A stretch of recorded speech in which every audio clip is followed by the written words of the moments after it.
Greetings to all viewers of our daily overview of the Ukrainian front. Today there's some very interesting news from the front. Friends, let me start with the positive news coming from the Zaporizhzhia direction.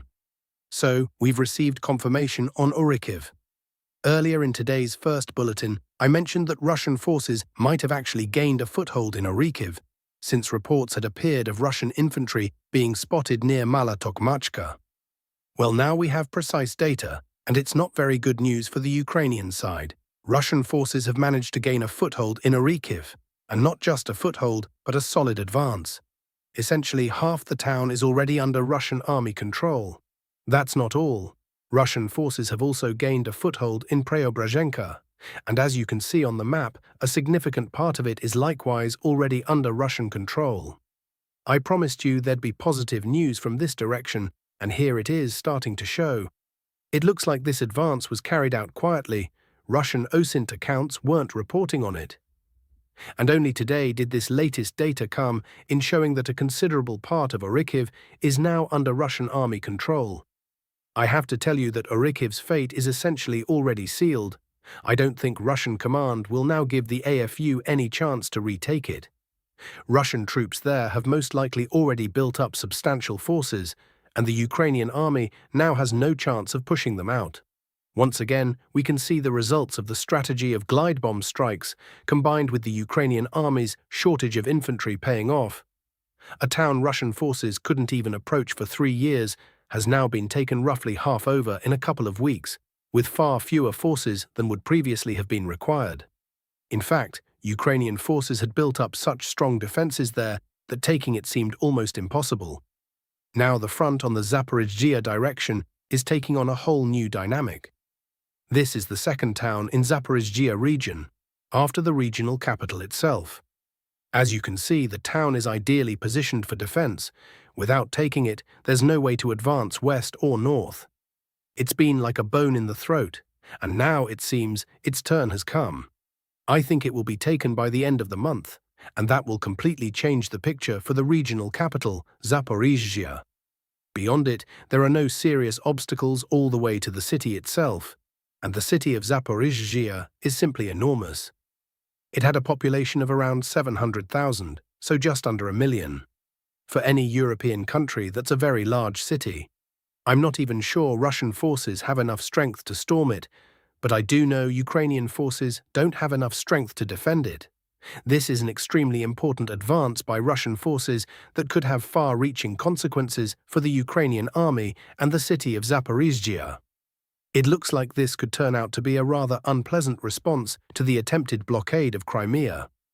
Perhaps it would have been worth negotiating when it was on the table, but we'll see.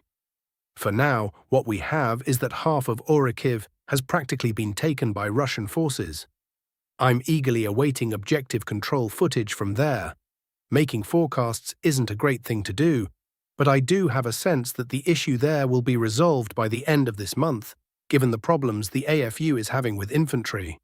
Now let's move on to the Dnipropetrovsk direction, where the news today is less positive for the Russian side. As you know, Ukrainian forces are carrying out offensive actions here toward the settlements of Mirny, Komar and Voskresenka. There are some successes for Ukrainian forces here today. In the Zerka area and in the Yalta area, Ukrainian forces have managed to advance. Honestly, this has been the situation here for a couple of weeks now. In some settlements, Ukrainian forces have successes, in others Russian forces do. It's a back and forth. There are no settlements here of particular importance compared to Orikhiv, but Ukrainian forces need to show their command some results, so that's what they're trying to do.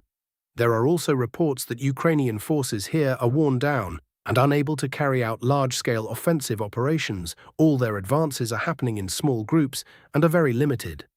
Now let's move to western Zaporizhzhia region. Russian forces have once again gained a foothold in the settlement of Primorske. It's not marked on the map yet, but take my word for it, it soon will be, since this is based on video footage that's appeared online.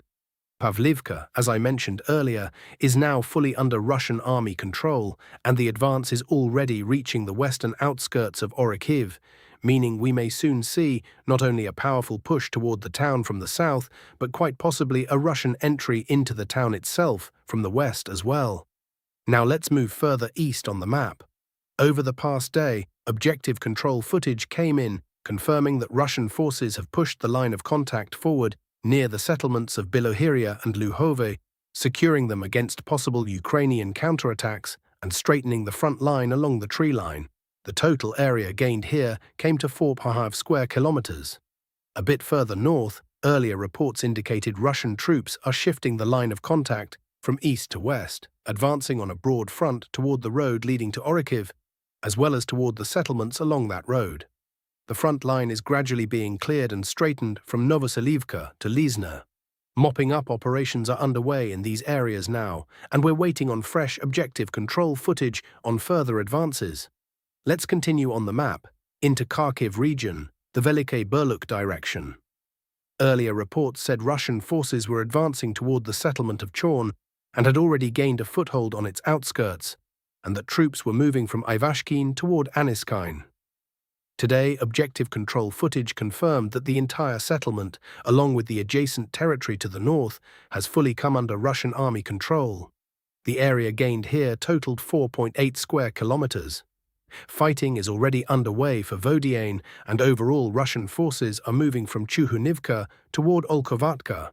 Advancing gradually from the Aniskine side, they're closing off this pocket, with the aim of then cutting the front line along Olkovatka. Fighting also continues for Chorn itself. Russian forces are advancing toward each other from Ivanivka and Ivashkin to fully seal off this large stretch of territory. Additional forces are already being brought in, and the pace of advance is picking up. Fighting is also underway around Sosnovyai, Polne and Shevchenko along the Polna River.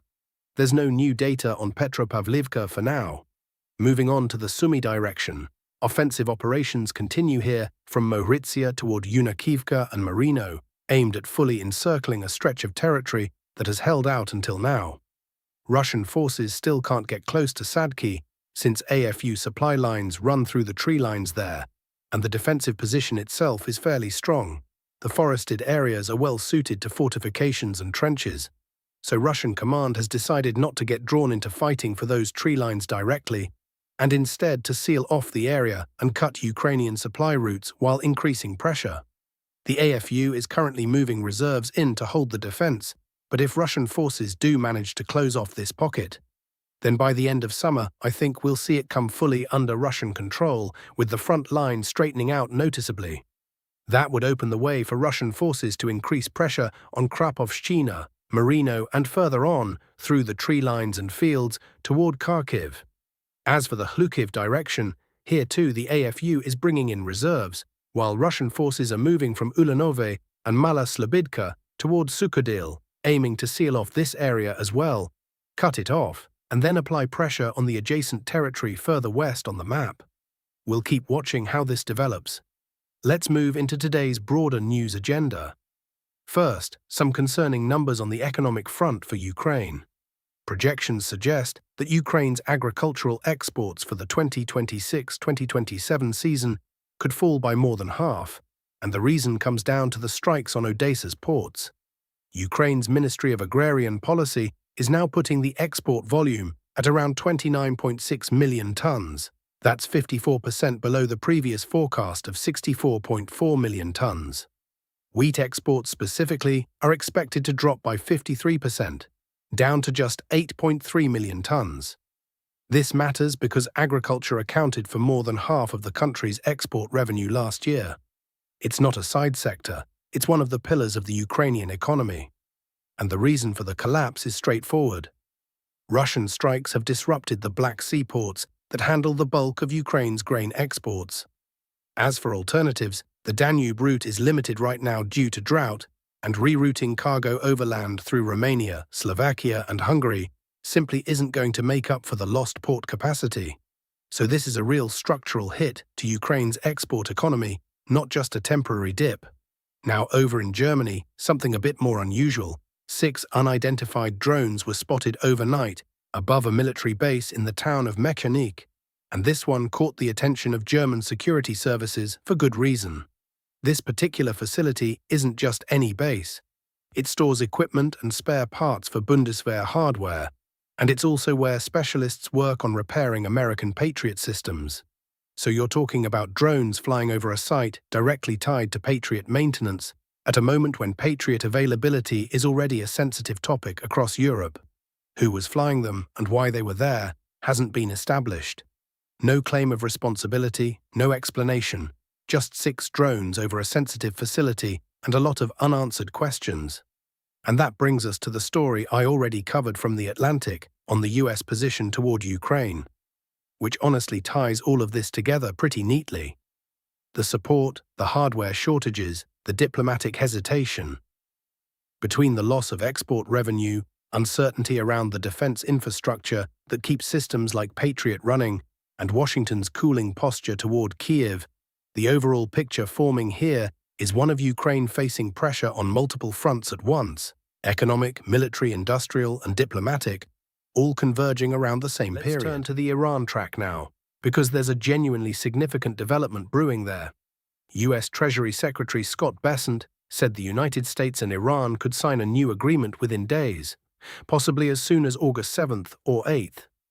What's being discussed isn't a full peace deal, but a ceasefire arrangement lasting somewhere between 30 and 60 days, alongside the reopening of the Strait of Hormuz. According to Bessent, we could see this ceasefire agreement land any day now. The strait would open back up, and as a direct result, energy prices should come down. He also made a point of saying that Washington isn't easing off. The US is continuing to apply pressure on Tehran on both the military and economic fronts simultaneously, essentially trying to force Iran's hand from multiple directions at once. And this fits with reporting that came out the same day from The National, citing sources close to the talks, who say Iran has proposed discussing a rollback of US sanctions in exchange for guarantees that commercial shipping will be able to pass through the Strait of Hormuz without interference. So essentially, you've got the outlines of a trade forming here.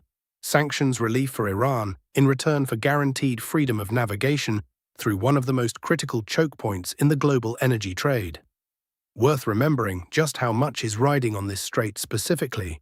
A huge share of the world's oil, liquefied natural gas, fertilizer, and other cargo passes through it, and any blockage or even partial restriction there has the potential to trigger a full-blown global energy crisis.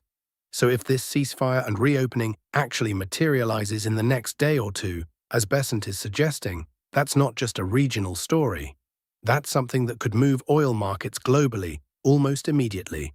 That's all the news and advances for today otherwise.